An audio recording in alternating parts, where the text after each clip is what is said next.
Hello loves and welcome to today's video. This month I am both participating and helping coordinate Sunrise on the Readathon, which is a readathon hosted by Katie Colson. Throughout the readathon, you can earn some bonus points by reading books that meet the prompt of that week. And next week is banned or challenged books. So today I'm going to be giving you some recommendations of banned and challenged books. Honestly, I was looking through mostly to figure out what books on my TBR were banned and challenged, to figure out what I was going to read. And then I was looking through these lists of like thousands of books that have been challenged and just being shocked with every single one where I'm like, that's banned? So these are going to have very little rhyme or reason to why they've been picked other than the fact that I read and enjoyed them. They're not going to be any particular order, so we are going to jump around quite a bit just to replicate the jarring situation that was reading the banned books list to me. The first book is Looking for Alaska by John Green. I was a John Green Tumblr girl back in my teenage. I do own all of his YA books, and I think most of them have been challenged, but this one is my favorite. This is about a teenage boy who goes to a boarding school, and he ends up kind of infatuated with this other student at the school, Alaska, and building a friend group of outcasts. And the book is split up into before an event and after an event. This book made me cry so many times. I think this has been challenged because there is like a simulated BJ, but like not an actual one. It's like a demonstration on an inanimate object, if I remember correctly. So I really enjoy all of John Green's books. I haven't read them recently. Maybe that's something I'll think about doing at some point, is rereading my teenage faves. But I really loved this, even if it does have some criticism for like Manic Pixie Dream Girl, but I didn't care about that when I was a teenager. Next, we have literally probably my favorite book of all time, and that is The Hitchhiker's Guide to the Galaxy by Douglas Adams. I have Don't Panic and a whale tattooed on me because of this book. This was my first tattoo. My first tattoo! I was like, what am I gonna get tattooed on myself? Hitchhiker's Guide to the Galaxy. So, this is about our main character, Arthur Dent, and he wakes up one day to find bulldozers outside of his house trying to demolish it. But then also, there are aliens in the atmosphere who are about to destroy Earth, and he luckily survives all that and hitches a ride onto a spaceship, and his adventures through the galaxy go from there. I probably can remember passages of this book from memory. I've read it so many times. I've watched the miniseries. I've watched the movie so many times. This is so cheeky. It is so well composed in terms of the world building, all of the characters. I was kind of shocked because I don't even know what in this would be ban worthy, but here we are. I highly recommend you read it. It's also pretty short if you're thinking readathon content. Next is Helter Skelter by Vincent Bugliosi. I think that's how that's pronounced. Never said it out loud before. Okay, this is a true crime novel about the Manson murders, but what was interesting about this one to me, it was written by, with help, the prosecuting attorney. So you do get a bit of a different, unique perspective compared to what most true crimes is, because it is someone who is directly involved with it, but also not a police officer. I really liked this book specifically because of how often it was like, yeah, I as the prosecutor was like, hey cops, can you do this? And then 3 months went by and they still hadn't done it. So I was really annoyed and got the reporters to do it instead. I appreciated that in this book. It was really interesting from a legal perspective, from a information perspective. Even though I'm not in my true crime era anymore, I would say this is the one like true crime book that I would still recommend because I think it is well done. So, also a banned book if you want a true crime, if you want some nonfiction, Helter Skelter. Next is another one of my favorites. It's A Clockwork Orange by Anthony Burgess. This is about Alex, who is a teenage miscreant who breaks into someone's house and sexually assaults them, and then he maybe accidentally murders someone and goes to jail. I actually have a little bit of a personal experience with this being banned / challenged, because I, in high school, wanted to write an essay comparing abuse of power by authorities in this book to Animal Farm, another banned book, not on my list, but also a banned book. And I had to get my parents to write me a permission slip because I was under 18, and I guess at my Catholic school, the content of this book was considered offensive, which, fair enough, there is like sexual assault in it and murder. I did have to get my parents to write me a permission slip so I could write that essay, even though my parents have never read this book. I could have told them it was about unicorns pooping rainbows, and they would not have known the difference. They were with me when I bought it. Anyway, Clockwork Orange, a banned challenge book, is fairly short, but also written in a weird slang. But once you get the hang of that, it is a fairly quick, easy read, in my opinion. And there are copies of it that have glossaries in the back. Mine doesn't. I don't need it. Despite the guy in the Barnes and Nobles when I was buying it being like, is that a copy with a glossary in the back? You're gonna need that. I didn't need that. I'd already seen the movie a dozen times at that point, and I know what half the language is. A weird tangent for this book, but I love this book. End of rant. More teenage favorites, The Princess Diaries by Meg Cabot. This is about Mia Thermopolis, who finds out that she's actually a princess, and she has to deal with being a teenager who is now suddenly kind of famous, and also learning how to be a princess. I love these books when I was a teenager. I used to read them annually, the first 6, 7 at least. I know for sure Princess on the Brink, I understand, like, that one does have sexual content in it, so I understand why that one might have been challenged, but like the first one, barely anything in here. There is talk of testicular cancer, but that's because that's how Mia becomes a princess, is her dad has testicular cancer and can't have kids anymore. He's not dead in the books. That's a significant change from the movies. I love these. I know a lot of people say that the movie is better. I don't agree. I like the books better. I like Grandmère as a character, while Julie Andrews is fantastic in that role. I like the conflict that comes from her grandmother actually being like a really snobbish person. And I like her other friends that aren't in the movies, like Tina. Love her. She's one of my favorite characters. So if you're looking for like very short books, I can read one of these a day on vacation. So Princess Diaries is a series that has been challenged before. They are one of my favorites. Next is Do Androids Dream of Electric Sheep by Philip K. Dick, which I have read quite a bit of Philip K. Dick at this point. I can't figure out why this one specifically is the one that's banned. I think it's probably just because it's his most well-known. I think there are other ones of his that have probably more inappropriate content than this one does, but this is the one that was challenged.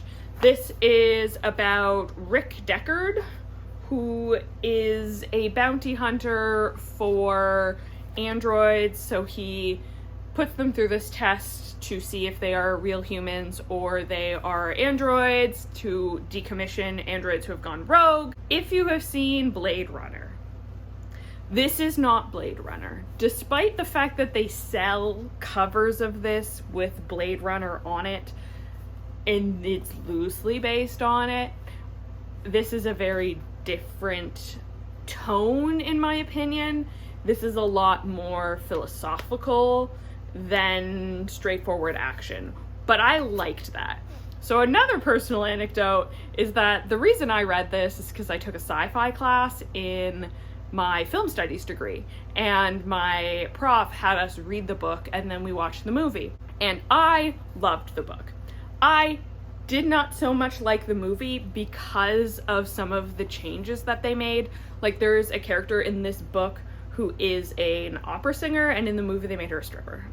Like, okay. So I was very heavily critical of the movie, and then I left class and one of my classmates was like, you know, that's the prof's favorite movie, right? And I was like, no, I didn't know that. Probably wouldn't have critiqued it as hard. But if you like sci-fi that is more on the reflective tone of the nature of humanity, I really like Do Androids Dream of Electric Sheep. The next book is a horror. So like I can kind of understand why sometimes they would ban horror, but this is a fantastic book, and that is Misery by Stephen King. A lot of Stephen King has been challenged, but Misery's my favorite Stephen King, so that's the one I'm going to recommend. This is about an author who has just finished what he thinks is going to be his best book ever, and then he gets into a car accident, and when he wakes up, he's in this little cute little farmhouse with this woman who's a nurse and has been helping him, except she maybe also be a fan of his and not so much a fan of how he killed off her favorite character. So she basically holds him hostage until he agrees to write an ending she likes for this character. This is unhinged. It is very much like a single room, mostly, type of horror, very oppressive and trapped, and I loved it. The movie's also pretty good, but Misery is probably one of, if not my favorite Stephen King book, and I would recommend it if you're looking for some horror. Another book that I was surprised to see was challenged was I'm Glad My Mom Died by Jeanette McCurdy, and I feel like whoever tried to challenge this probably only just read the cover of it and didn't actually read the content. This is an autobiography of Jeanette McCurdy, who was a Nickelodeon child star on iCarly, Sam and Cat, I think maybe another one?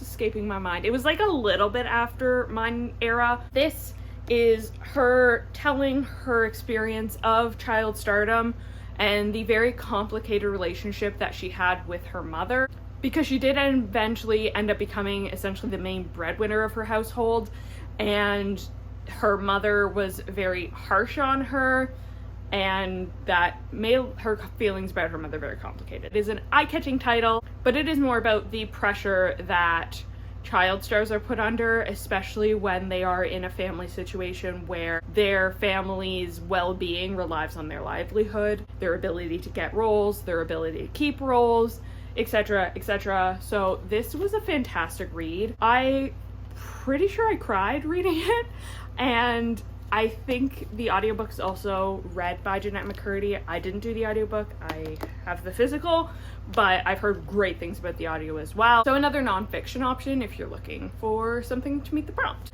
The next book was another one I was surprised that was banned, because I don't remember anything in it that like seemed ban-worthy to me. It was The Martian by Andy Weir. This is about a man who's on like a space mission, and then there's an emergency, they have to evacuate, and he unfortunately gets left behind. So he has to try and find a way to survive on the surface of Mars using only the equipment they've left behind and his own smarts, because he's also cut off from communication. I really like this one, particularly how it was written, because I feel like a lot of the scientific explanations seemed realistic to me as a layman.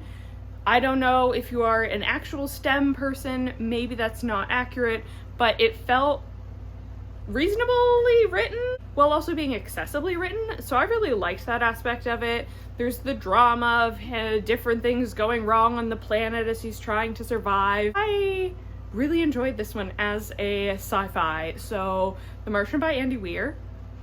Also a fairly short book if I remember correctly, so good pick for this prompt. The next book's maybe a little bit longer, so if you're someone who wants a longer book, you're not looking for volume in terms of book, you're looking for volume in terms of pages. Tomorrow and Tomorrow and Tomorrow by Gabrielle Zevin. This is about two friends who meet in college and how their relationship develops over decades as they create games together. So if you are a video game person, there are so many references to different eras of video games in here, which I loved about it. I know some people have considered that the protagonists are unlikable. I thought they were just very realistically written to be flawed individuals, and the point of the book is how those flaws create the conflict in their professional and personal relationships. So I really liked that aspect of it. There's also a side character that I absolutely love. One of the characters in the book refers to him as Keanu, which I'm always going to be down for Keanu Reeves reference in a book. I was sobbing at certain parts of this book, and then I would recover, and then I would start sobbing again. There are two parts of this very specifically that like wrecked me emotionally. So if you want to be wrecked emotionally, tomorrow, honestly, again, another one. I was surprised that was banned. What in here is bannable? I don't know. It's really just showing you that they're just scattershot in everything that's popular, basically. Okay, for my graphic novel fans, I would recommend Mouse by Art Spiegelman. This is the artist retelling his father's story of surviving the Holocaust. And it's called Mouse because the Jewish people are depicted as mice and the Nazis are drawn as cats. So it is a really heavy graphic novel, but I think in the face of book bans, it is one that is very important to read because those who forget history are doomed to repeat it. And I think that maybe some people need a little bit of reminding what actually happened in Germany. And this is a really accessible way to do it because it is, one, a graphic novel, so it doesn't feel as dense to read. And then also it is a very personal story because sometimes it is a little easier to get overwhelmed by numbers, by overarching narratives, that the story of millions of people, it's hard to conceptualize. The story of one specific person and maybe the dozens of people that they interacted with are a lot easier to connect with on a personal level and really sink in the message. So Mouse by Art Spiegelman, I very highly recommend. Probably one of the most important books that I've included on this list. Highly recommend reading that one during banned/challenged book week. Okay, on a bit of a more lighthearted, let's bring the mood back up. Holes by Louis Sachar was challenged. This is a middle grade children's novel about Stanley Yelnats. His name is a palindrome. He finds a pair of shoes on his way home one day, and he's like, hey, cool, free shoes, because he's kind of down on his luck. It turns out the shoes actually belong to a celebrity who had donated them to a charity, and he is fined for this theft and sent to do manual labor where he just has to dig holes all day. But there's also maybe something mysterious buried in the desert. So if you haven't seen the movie, what have you been doing? The movie's fantastic. But the book, also really good. A short, like 200-page book? Oh, 234-page book. Intended for a child audience, so it's gonna be a quick read. It's a John Newbery Medal Award winner. This was one of my favorite books when I was a kid. I also really like The Wayside School from Louis Sachar, so a recommendation from my shelves. Another childhood favorite. I don't have my dust jackets anymore, but Shel Silverstein, this one is A Light in the Attic. I Know Where the Sidewalk Ends and The Giving Tree were also banned. This one I think was just challenged. I think it's because some of the art's a little risque, but like, oh my god, there's a butt in this one. Scandalous. These are poems. Usually some kind of clever play on words. There's illustrations to help go along with them, and they are just so fun to read. I had a school assignment where I had to memorize a poem, and this is the one that I did. Do I remember some of it now? There's a polar bear in our Frigidaire. He likes it because it's cold in there, with his seat in the meat and his face in the fish and his big hairy paw in the buttery dish. And I think that's as much as I remember. Shel Silverstein's so clever. These are so fun, so fast to read. Definitely count this as half pages because all of the illustrations, definitely not full pages, but there's like 3 of these poetry books that have been challenged. So a little quickie that's really easy to read. So Shel Silverstein poems.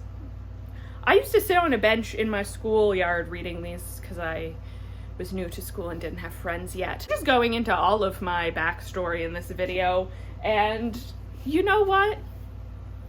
That's my choice because this is my channel and I hope you're enjoying.